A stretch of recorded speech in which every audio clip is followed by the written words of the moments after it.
Quite a few of our UX team was off this week, and we had some developers who were off sick. And then we also had a staff. So we didn't get as much done, but we still got quite a lot of important stuff done. So with that, I'm going to pass it over to you, Elise. Great. Thanks, Michelle. Welcome, everybody. Hopefully folks are well rested from a great long weekend and enjoying some time off, or plan to. So the sprint, our goals for this sprint were, we showed you the kind of design for the notice of assessment. So now we're going to start to look at how do we technically build that? How do we create an application number, keeping in mind that we already have application numbers and use them. So how do we try to minimize the amount of change? Also continuing to focus and discuss accessibility and how do we improve that. We're getting ready for the student satisfaction survey, which is scheduled to go out tomorrow, I believe. Canceling the application, reporting a withdrawal. You can see we're moving all the way through the processes at this point.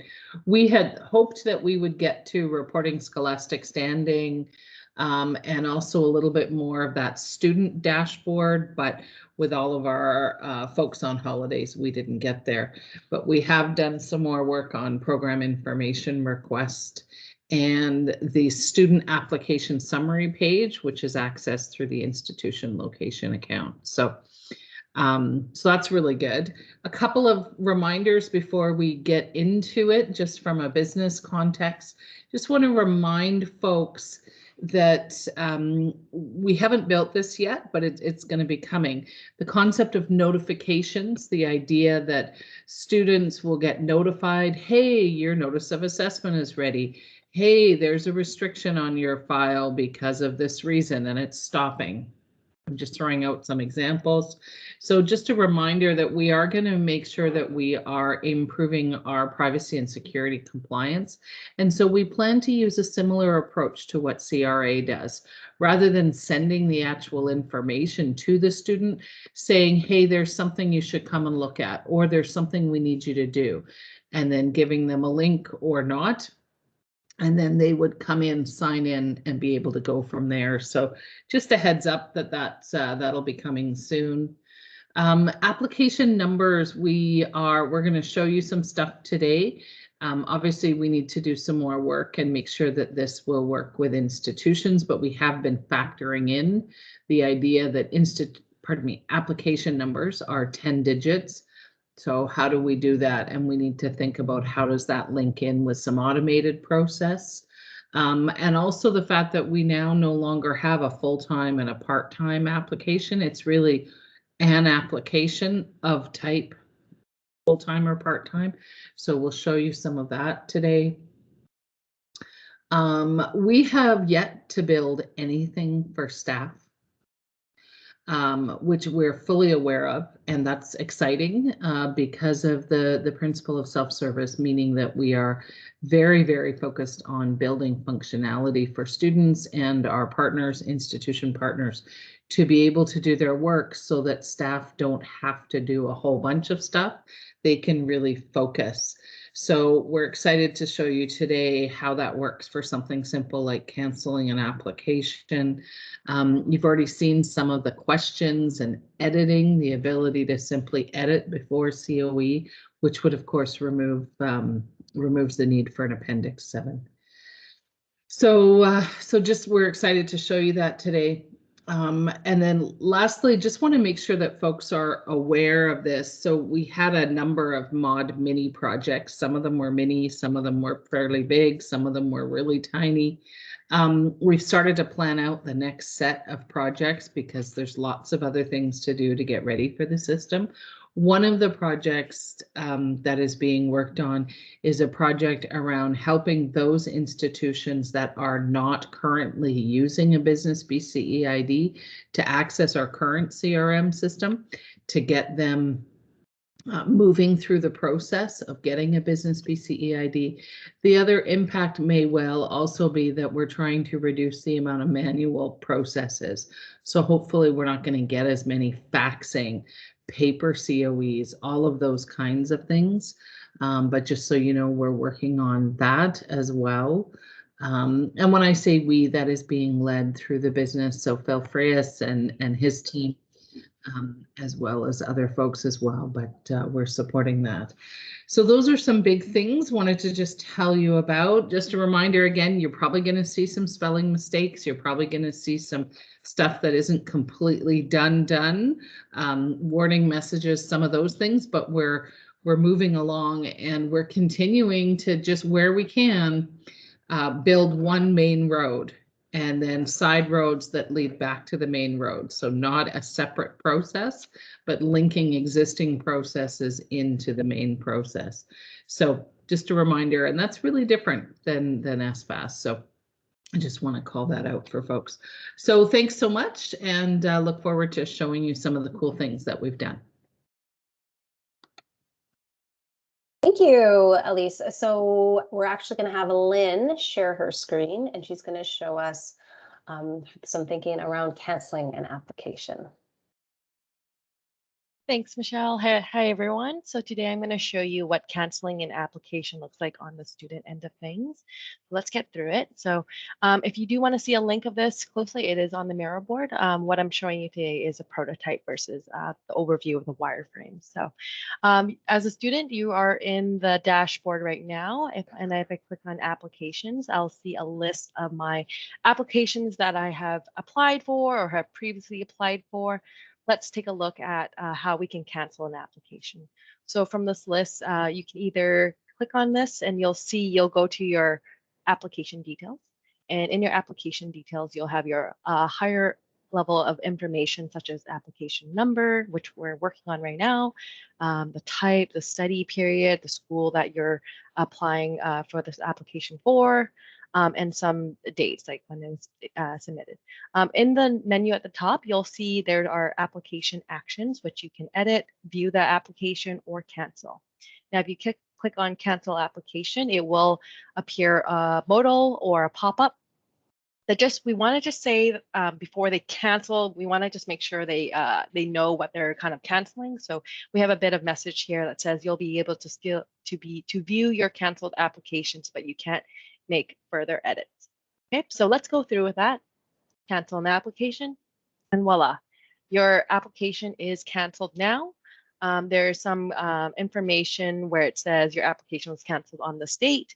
If you want to view your application, you can still view it, but you can't edit it. So you'll notice in the menu there, you can't really edit anymore because I've canceled it. Right? So if I go back to my application summary, where I get a list of my applications, it will be reflected again in this list.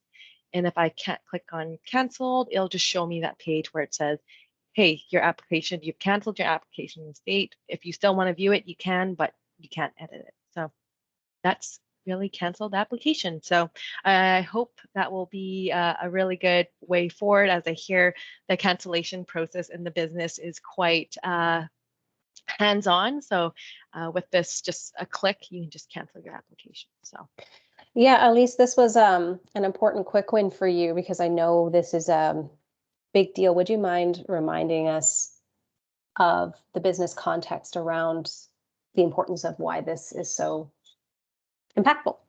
Sure. So I do want to just flag that I am going to send this link to Rudy, to folks that knew Rudy, who was the director a few directors ago that tried really hard to get this in. So the current process for students to cancel their application involves calling us, which could mean a wait, depending on how busy a time of year is. It could mean a wait of up to 45 minutes. Letting us know that they want it canceled, which we then have to manually add a note. And then the student also has to send us an email because we need written confirmation of canceling it. And of course, depending on how busy we are, we may be able to look at that email right away, or it may take a further 10 days or so to look at that email and then to officially cancel the application. So it's a big deal to simply allow them to cancel it. It removes steps for our staff and phone calls coming in, but it also then allows the student to, if they wanted to do a different application, Obviously, we would encourage them to edit first, but at the same time, if they then decide for whatever reason that they want to start a new application, they can do that pretty much right away. So it's a big deal and quite a significant change. I have to admit, I've been nosing around the student support JIRA. I do check that on a regular basis, and it's pretty frequent that we'll have 50 to 60 cancels waiting to be dealt with on a day, plus 250, especially this time of year, number of Appendix 7s that need to be dealt with. So a lot of work here. We're really hoping to shift to self-service so that staff can focus on doing other activities. Yes, thank you. And I see some questions have come in regarding that. I've put them in the feedback section for when we get back there. And Schwenker, you are going to walk us through some technical integration. Yeah, I was just going to give a bit of a quick high level of some of the things you're going to see. So as you recall, the last few sprints, we've been focusing on things like assessment, things like the award, things like programs, offerings, all the different pieces. So what you'll see here during the review is a lot of the first time that some of these pieces are coming together. So just to reiterate what Elise said, there is some of the fields might not be perfectly accurate or populated and that kind of stuff, but this is the first time that pieces are being connected. So I won't waste too much more time blabbering there, Michelle. You can That's it. dive into the review. That was it. All right. Just sort of a high level Good disclosure. show. So actually, we're going to pass it over to you, Guru, and you're going to show us the first version of the notice of assessment. Elise, did you want to provide any quick summary of that? You're good. You don't have to. I'm just asking. You're on mute. Okay. Hello, team. Can you guys hear me? Yes. Okay. So this is kind of for a student like who is trying to know like their notice of assessments, like how much they are assessed for.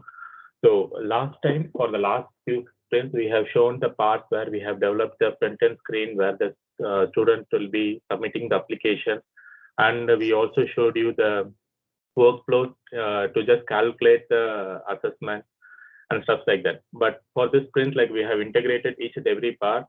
And so, for example, when a student is trying to start an application, okay, for 2023, so he'll be going to this particular screen. So what I have done is for the part of, for the sake of demo, like I have pre-filled all the application forms because it's going to take quite a while. So I just pre-filled everything. And once he or she is going to submit this application, so if you go to this application screen, you'll be seeing like he is actually having around 5 applications right now. So as soon as the student is submitting the form, the submission is complete, it's directly redirecting to the particular workflow. This workflow, what it does, it's already been explained, just I can give you, like it'll just calculate the assessment, calculate the award, and it just saves this to our SIMS database, which in turn gives the calculation here. So for example, if you just refresh it, you can see like there is a 6th entry where you can see this application has been generated. So as soon as you click on this application and the student goes to the view assessment part, he'll be able to see like you are eligible to receive this calculated dollars. I know like it's like more than 2 decimal points, but we'll be rounding it off for this number of weeks. And we have certain defined parameters, but these calculated numbers, right, you see here, the total assets needed, federal and the provincial, are all calculated from this actual workflow, and it has been saved in our database. So this is the whole notice of assessment for a particular student as soon as he or she submits the application. Thanks, Guru. So you'll see that we were able to calculate the subtotals of the bottom federal and provincial award, but there was some columns there that haven't had their individual calculations spat out, and that's because we just need the business rules for those. And so that's coming in a future sprint. And then hopefully we can populate those fields, or we might need to determine that we might need to eliminate them. But that's still in progress. So really good first draft there.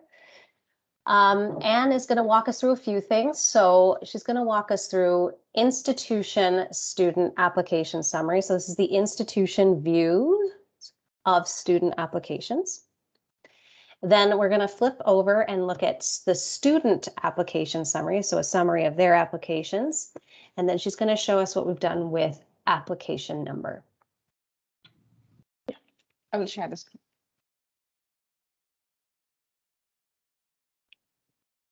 You guys can see my screen, right? Yes. Okay. So here, like, I have logged in as an institution user as well as a student user. So this is my institution account, and this is the student account. First, I will go to the student account. Here, a student can actually select the application, and they can fill the forms. So if they select any of the application, and if they click start new application, they will be redirecting to this form. So again, I also pre-filled all the forms here. So in the program page, student has student has the ability to select the location. So here I have selected location 9 Sydney, which and the student is now like checking this box. My program is not listed. Then they will be, if they check this box, they will be having this field to provide the PIR. Here and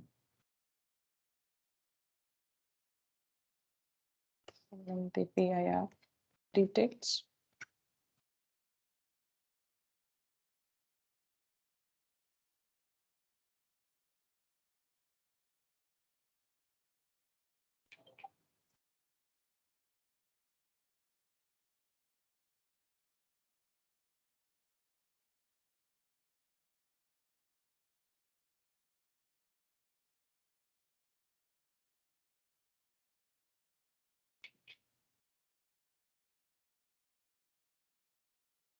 And I'm submitting the form.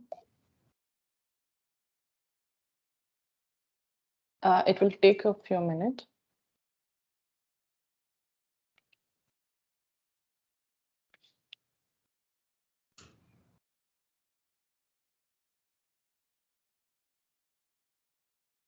Yeah, now the student can see the form which they submitted now.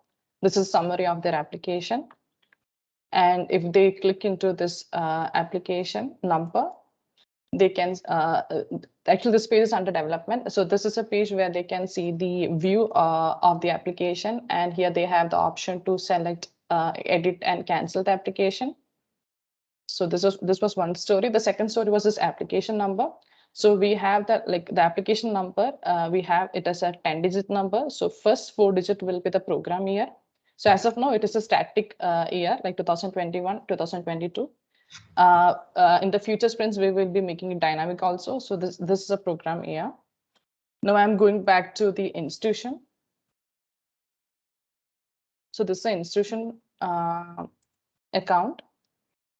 So just now, I show you the student had created an application for location Sydney. So when the institution user log into their account and go to their location, and to the in the location application, they can see the all the PIR application which all students submitted.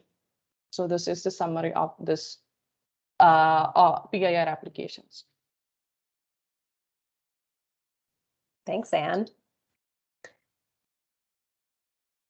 It's pretty cool that we can see the full life cycle of what happens from the student side over to the institution side and how that works together.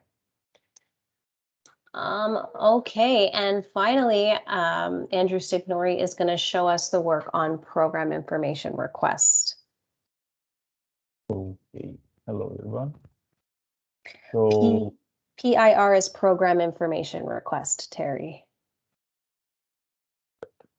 So basically taking advantage of what Anne just demo. So the link between saving the application and creating that record in the PIR, it's happening through the workflow. So our workflow is getting more and more in touch with our API in database. So basically what we built is the ability to the flow get information from the application, decide if there is a need to create a PIR. So what's happening here, what is written here is actually happening. So when Anne submitted that application, the flow goes here, check it if the application needs a PIR, based in the whatever is needed, and decide that it goes here. So when it goes here, the records in our database were updated, and the institution was able to see that record. The workflow, when it goes through here, is waiting to the institution finish the PIR. Once the PIR is finished, the workflow is going to go ahead until the end. And the end is basically from here, from this arrow, to here until the assessment that Guru show you in the first moment. So the final goal is to make the workflow goes until the assessment, either by doing a PIR through the top flow, or maybe the student selected an offering. So we don't need a PIR, and you're going to go down the flow directly to here, and the PIR is not going to be generated, and the institution doesn't have any job.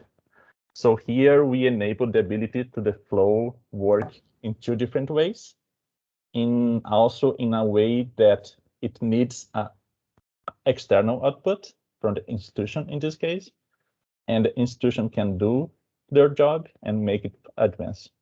So the numbers here, 7 and 5, are actually instance of the workflow running. So basically we can inspect it and go further, but basically that. So we enabled that in the workflow. That's the link between the application and the PIR.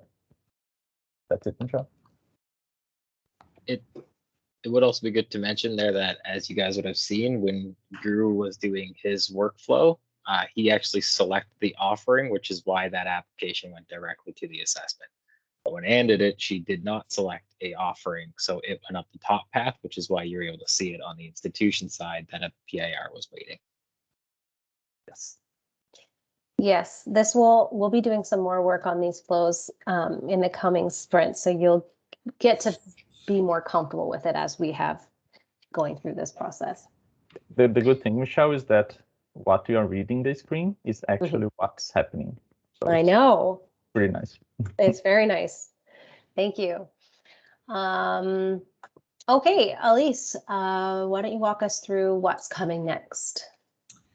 Sounds good. So looking ahead for the next couple of weeks, we're going to continue to do some work on the program information request. And you've heard folks refer to that as a PIR. Sounds like they refer to it something a little differently out in our partner world, program information form. So we're also talking about that.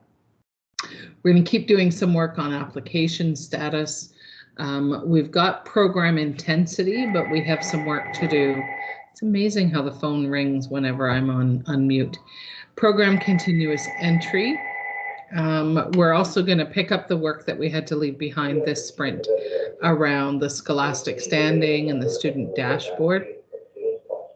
We still have some more business rules to work on for program and offering. So that'll be something that we'll work on. And more research, my apologies. Of course, my answering machine is on now. More research to do about restrictions and parent-spouse request. Development, the actual building of the system is going to focus on program intensity. So the full-time, part-time functionality, confirmation of enrollment, and draft. So we need to be able to make sure that students can save a draft. So that's what we're going to focus on. So lots going on. Without further ado, let's move into some of the feedback and questions. So the first one was when we were demoing the ability to cancel. And so the question is, can you uncancel the same way? So the answer is no. They will need to start a new application. Once they have canceled it, confirmed they want it canceled, that record will remain a record, but if they want to start again, they will start at the beginning. Hopefully, they would have edited the application rather than canceling it. So yeah, the question is at what point and what happens when you cancel. So part of what we need to figure out now are those business rules about what documents have been produced, what, you know, when they click cancel, now that they can do it, depending on which stage, what happens.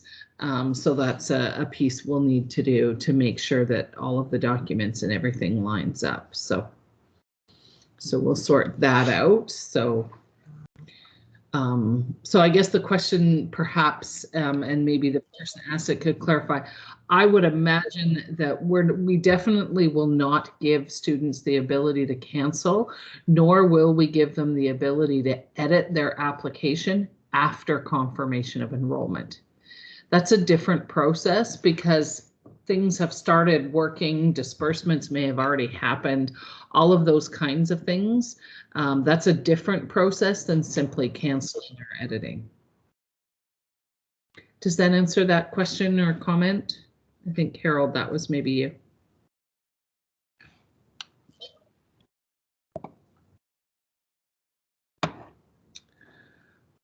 Okay. No cancel where funding was issued. Exactly. So, you know, you can't cancel after we've given you the money. It's a little late. So we absolutely will put in business rules that won't allow for that to happen. You're not seeing that yet, but that's the next set of things that we have to build. Now that the button's there, we need to make sure that we identify when can it be used, when can it not be used, and what happens when it's pressed at different times. Can you duplicate from a saved or canceled to start again? At this point, we have not considered anything for cancel. Once it's canceled, it's canceled. Once you have saved, then you kind of pick it back up and continue moving on. You might edit. It's really just a rough draft until it is submitted. At this point, we haven't built the functionality, and I don't imagine for MVP, we will build functionality about duplicate. It's a great idea, but I would say that's probably an enhancement for a future state at this point. Will a ministry user have the ability to uncancel? That's a really interesting question. I'm going to suggest to you probably not in the MVP. It's a tough one. Again, we're working on the principle of self-service. So we want to really give students that ability to do that. If they have made a mistake and canceled, which is really twice, they press the button and they confirm, then they'll have to start again. Hopefully our process is not so challenging that it's a big deal, and maybe it'll make them think twice before blindly clicking yes, yes, yes. We've had an application fill out challenge. And so far, the fastest we've been able to do it is under 50 seconds. So we're hoping it doesn't take too long. Yeah, so, but yeah, at this point, we are using that principle of self-service.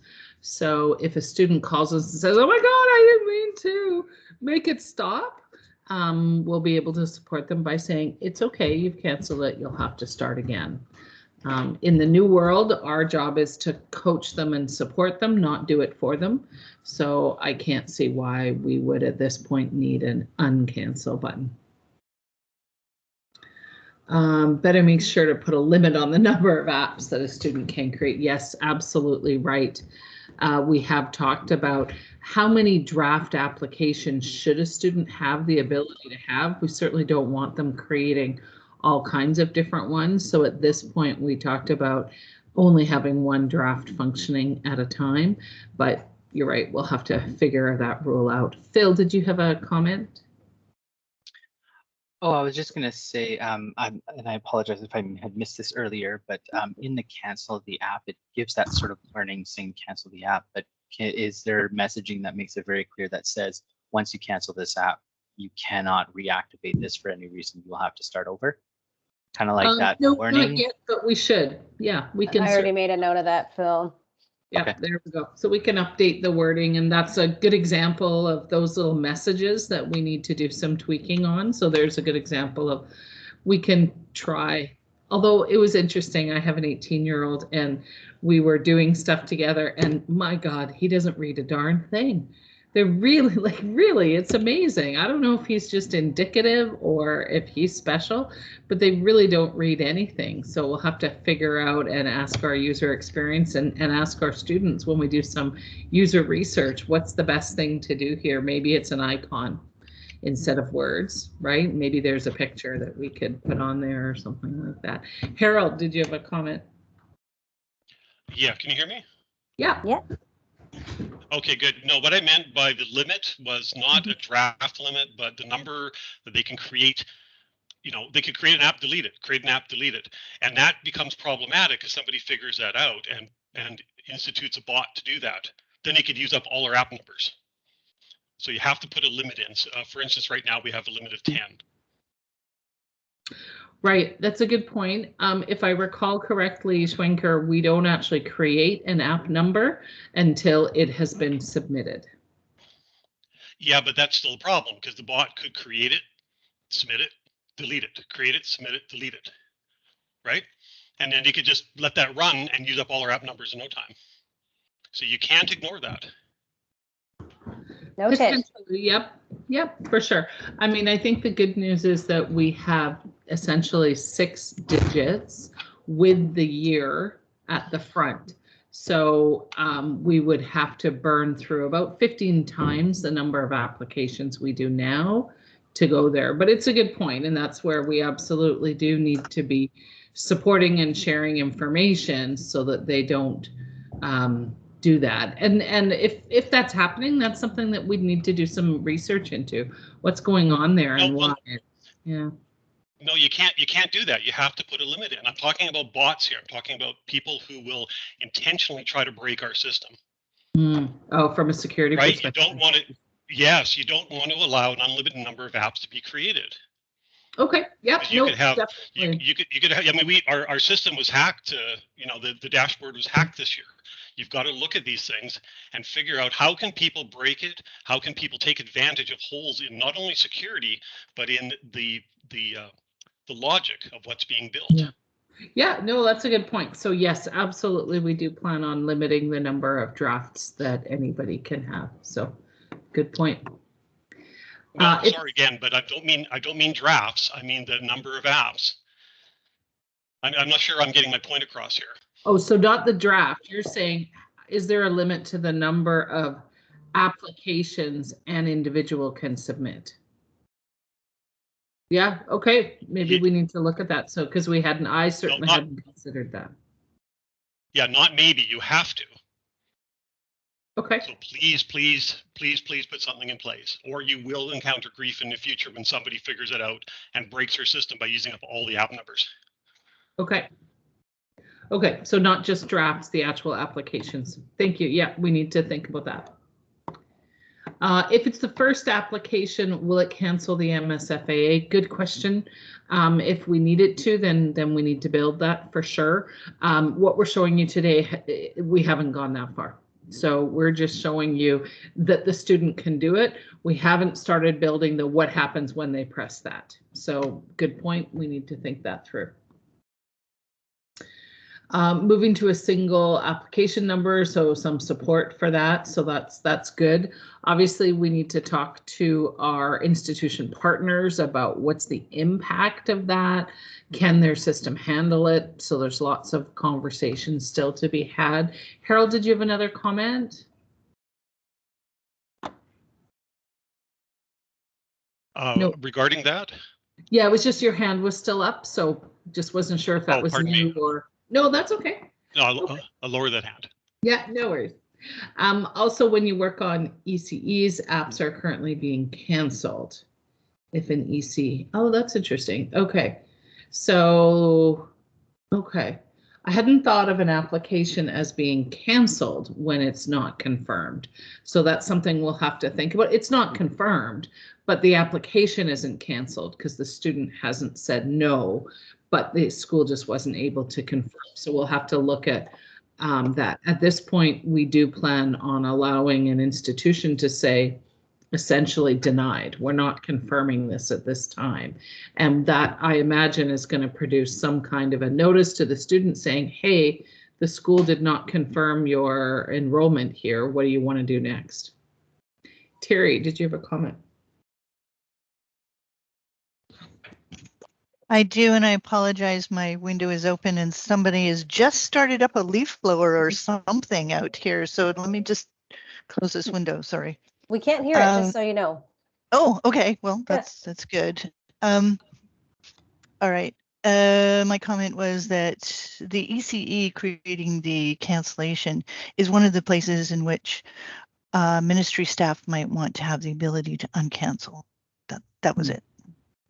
Yeah, we definitely need to think about what did staff need to be able to do, and of course we need to make sure they can do it if they need to be able to do that. And yeah, we'll need to think what about ECE means. Electronic confirmation of enrollment. Cute. It's not your early childhood educator. Yeah, that's the electronic confirmation of enrollment.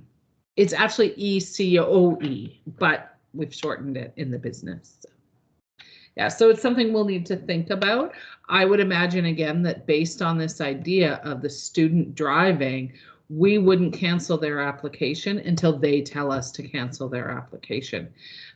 So this institution not confirming enrollment would not automatically be a cancellation. It would simply be not confirmed. And then we'd need to say to the student, okay, what do you want to do now? So we'll have to work that through a little bit because that's a new idea. So is there anything that cannot be edited? Good question. And absolutely, we need to work through these rules because we certainly don't want to give students the ability to edit everything. They can't edit, for example, program information, which comes from the school. And they also need to be, we need to determine at what time can they edit information. So some of those business rules that we're talking about have not been created in the system yet. And obviously we'll go through and gather those rules from the user stories and any of the policy. Stephanie, did you have a comment? Yeah, I just wanted to comment on the institution and the ECE never. Just to give a current context. So it's frequently used when a student applies for a full-time student loan, and then lo and behold, they're actually part-time. And so instead of making the student go through the whole rigmarole of the cancel application form, an ECE never just essentially cancels the application. So the next day the student can submit a part-time application. And it's got a high volume use at ECE time. So just to give a piece of that there. And that makes sense. And I think that sounds like what we're building would enable that because the school would not confirm enrollment. There might be some conversation with the student or whatever, and the student says, oh, I need to edit my application, which I can do now because the school hasn't confirmed enrollment. And they might edit it and say it's no longer a full-time application, it's a part-time, it's this, it's that, which would then trigger a new notice of assessment and a new confirmation of enrollment. So that would be good, and the student could do all of those things. They wouldn't have to wait for us to process it or change it. They would be able to do that, and then the school would be able to confirm the new enrollment request. Harold, did you have another comment? Yeah, just further to that, a couple of other reasons why an application is automatically canceled when the school says no, they aren't attending. One is so that the app no longer counts against their maximum number of apps in a program year, and also so that the application information does not get sent on a NAR and does not count against their maximum number of educational weeks, for example. Yeah, no, that's a good point. When you cancel your application, we have a set of activities we have to do, right? Cancel means that, yeah, those 34 weeks shouldn't be counting against you, that total amount. You may be eligible for another grant that you didn't receive. So there's a bunch of stuff we need to follow through with so that we make sure that we have canceled it, which means it needs to revert back as if it never happened. And then, of course, MSFAA and all of those kinds of things. So that's why we need to have those business rules so that we don't inadvertently screw some things up. What are the circumstances we predict a student would want to view a canceled app? It's a good question. At this point in time, we're definitely using the principle of transparency. So we want people to see, well, this is what you did, and then you canceled it. We can certainly look later and see if nobody's ever looking at it, then maybe we can hide that as an enhancement later. But for now, it makes sense to try to just be super transparent with the student. Well, actually, you did this, then you did this, so that there's no questions. That's I agree that the sort of history or audit trail of canceled applications should be there. I just wasn't sure what would be the benefit of going in if you can't sort of resurrect one or do some other things with one that was already started and canceled. What would we assume would be those circumstances? That was, and agree. You'd only be able to look at it. You wouldn't be able to edit it. You wouldn't be able to resurrect it, like your word there. So yeah, it'll be interesting for us to see, does anybody ever use that? And if they don't use it down the road, we can say, you know what, perhaps we remove that. So, but for now, we thought, let's just give people that transparent. It's your information. Here's your stuff. So, that means ECE of no should not result in an app cancellation.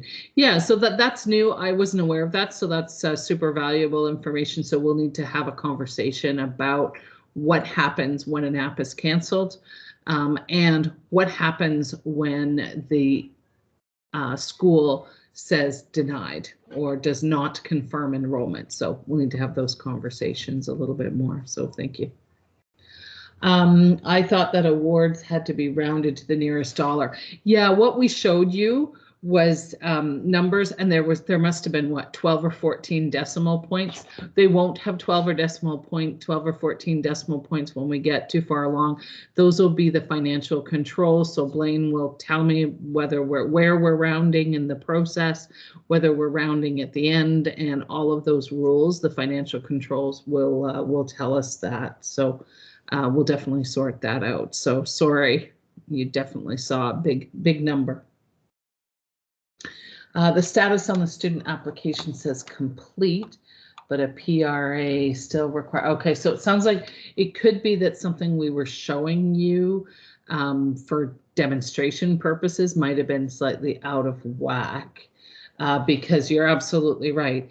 If a PIR is required, a program information request is required from the institution, then the application is not complete. It would be in what we're calling in progress status. An application is not complete until funds are dispersed. So. We have a big conversation happening tomorrow around statuses and making sure we have those. Yeah. So you are correct, and it's probably just an error on our demonstration. That's all you're seeing. We don't have status on the application. That's just a fixed hard-coded data. So we don't have that at all. It's just like for the sake of there. But demo. Yeah. It was for the sake of picture. We chose the wrong one, and that happens a lot. Yeah, sorry. And sometimes we catch it and sometimes we fix it. And other times we let it go because it just isn't the biggest hill for us. But I appreciate that for folks watching it, it could be confusing. Totally get that. So we will try to catch those more. Would it be possible to keep the current full-time application number format? First 4 digits correspond to the first year of the program. So yeah, right now I think our application number says something like 2021 dash blah, blah, blah. We're talking about a 2122. And Andrew, can you maybe, Schwenker, can you talk about that? Because there was a good rationale why we proposed that, had to do with the numbering sequence, right? Yeah, so there's a few reasons, and again, how it is right now is just sort of our first crack at it. Like, it's a changeable thing right now for sure, but because of like the application number overlaps between systems, which likely shouldn't be a problem, could play an impact on it, which we'll see later in the year. How the institutions handle it, and a big one that yet again just had an initial conversation about is like the readability, and if the application number, the first four, is something that's actually designed to be useful for the student or not. Because if you have like an application number that starts with like 2019, but you're actually starting studies in 2020, if that's something usable for the student and what the actual purpose behind that is. So I think that's been flagged already. That's something we have in the backlog for some just the research, and some even from a system standpoint, just the next level investigation of what is required. And part of this too is exactly what Elise, you mentioned about checking with the institutions and seeing what other systems actually use the number, formats that their systems use and require it. Yeah. Yeah, so I think the answer to the question is yes, it's absolutely possible. We could decide, and so that's where we want to work with our institution partners a little bit more to get some understanding and ultimately decide on the format. What we've built is the ability to have a number when it's generated, and then we'll have to make some decisions with our partners about, okay, what's the best thing? Because again, we want to try to minimize changes for their system impacts. So we're trying to reduce the amount of change that we have to. So yeah, again, more discussions about how we could manage it. Yeah, so more information to come on that.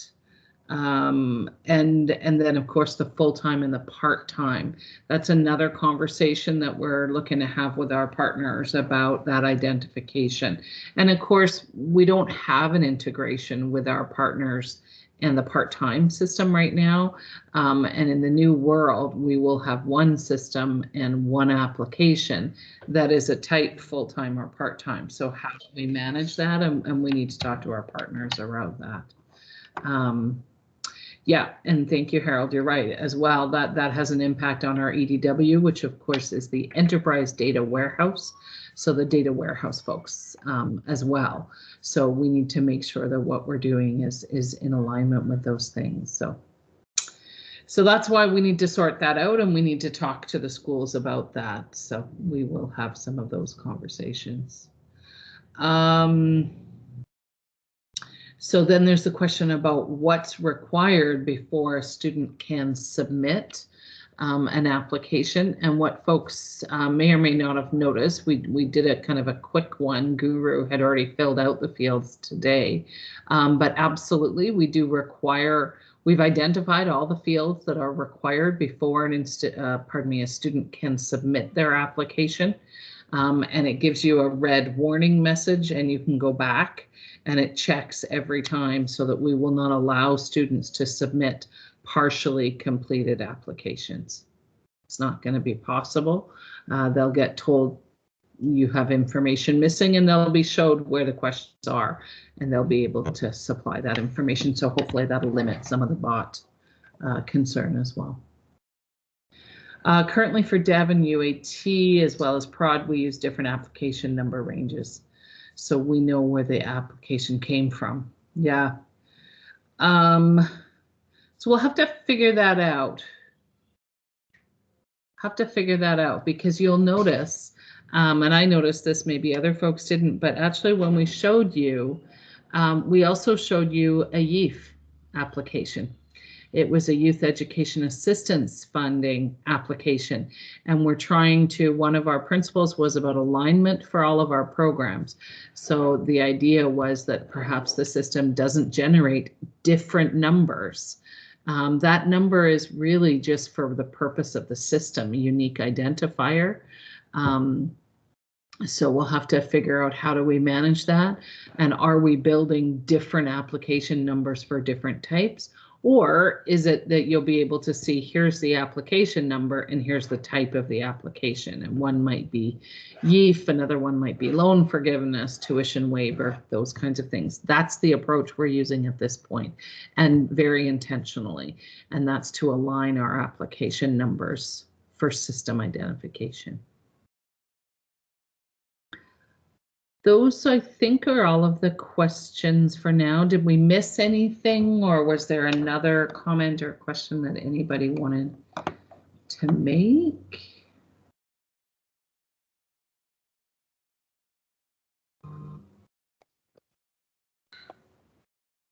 Our paper app's still going to be offered. Nope. We are, one of our principles is digital by default.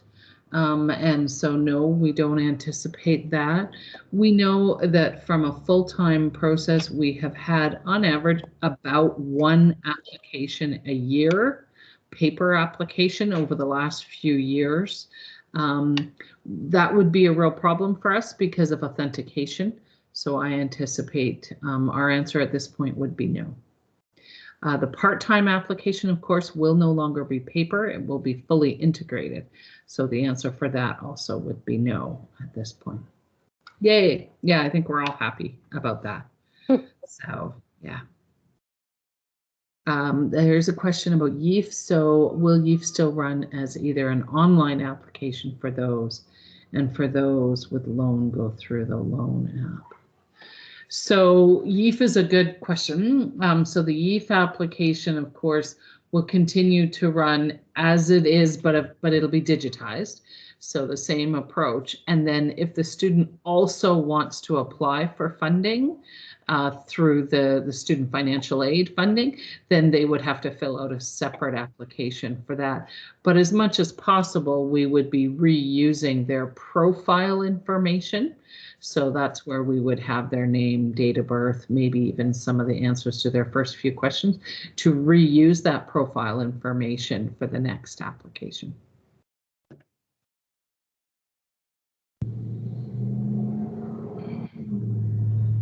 So did everyone have extra coffee this morning? Because this is the most comments, questions, interaction we've ever had, which is awesome. Good. That's great. So the new format, so we're back, I think, talking about application number. New format will work in the EDW, but consistency between SFSL and SIMS is preferred, given the application number is a smart key. Yeah, I think we might have to talk more about that because I'm not exactly sure what that means, given that we're moving to one system. And so what does that mean for the translation of data for the data warehouse, right? Because they have to often hear words like crosswalk, but they have to somehow fit all that data together during a transition. So we can maybe talk about that more, Peter, about what we can do to support you with that. So back to application limits, probably better to institute a capture or something like that, maybe. Yep. Those bots. Yep. Yeah, we'll have to think about that for sure, and work with our security folks on that as well.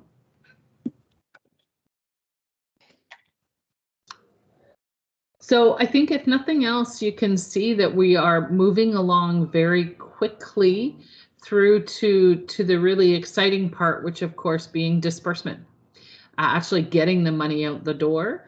And happy to report that Blaine and myself and Andrew Schwenker and lots of other people are working with CSFA, the formerly known as CSLP, to initiate that project work around dispersing all of our grants through them and making sure that all of our file transfers are what we need so that they can disperse funds for us. So pretty exciting how quickly we're moving in that direction.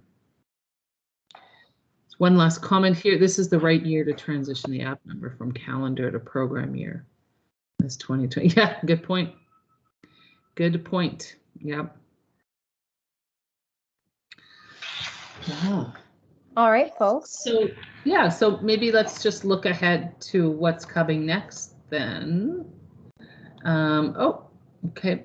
Sprint goals. So in the next sprint, We're going to continue to work on that program info, application, scholastic standing, student dashboard. So really starting to think now about what does the student see? What's the information they need? And how are we going to display some of the disbursements, those maximum weeks? Starting to think about that. Really haven't figured that out yet. We have to figure out some more of those rules that we talked about today. And just to let folks know, I'm going to be going on holidays for a couple of weeks. So Robin is going to be the acting product owner for the next little while. She's unfortunately not able to join us today. She's enjoying a week off, but she will be facilitating and sharing this information in 2 weeks. So be kind, please. We'll go easy on her. Yeah, yeah. A little. And then I will be back after that. To clean up our mess. Thanks, That's Elise. Thanks very much, everyone. I look forward to seeing you in 2 weeks. Thank you all. Thanks, everybody. Bye-bye. Thank you. Yep. Just a